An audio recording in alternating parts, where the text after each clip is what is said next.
ఏపీలో గత ఎన్నికల్లో అధికారం కోల్పోయాక విపక్ష వైసీపీకి ఏదీ కలిసి రావడం లేదు. ఇప్పటికే పలువురు ప్రజాప్రతినిధులు పార్టీని వీడి అధికార కూటమిలోకి వెళ్లిపోతుండగా ఇప్పుడు అదే బాటలో పార్టీలో ఎప్పటి నుంచో పనిచేస్తున్న నేతలు సైతం చేరిపోతున్నారు. ఇదే క్రమంలో వైఎస్ జగన్కు వైఎస్ కుటుంబానికి ఆత్మీయంగా మెలిగే ఓ కుటుంబానికి చెందిన నేత ఇప్పుడు పార్టీని వీడబోతున్నారు. తూర్పుగోదావరి జిల్లా రాజానగరం మాజీ ఎమ్మెల్యే జక్కంపూడి రాజాకు అధినేత వైఎస్ జగన్కు సన్నిహితుడిగా పేరుంది. గతంలో జక్కంపూడి కుటుంబానికి సైతం వైఎస్ కుటుంబంతో ఆత్మీయ సంబంధాలు ఉండేవి.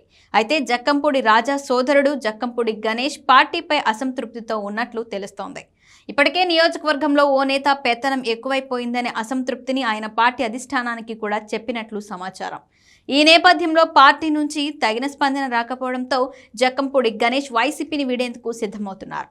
నియోజకవర్గంలో ఓ నాయకుడి వల్ల వైసీపీ నష్టపోతుందని జక్కంపూడి గణేష్ తెలిపారు.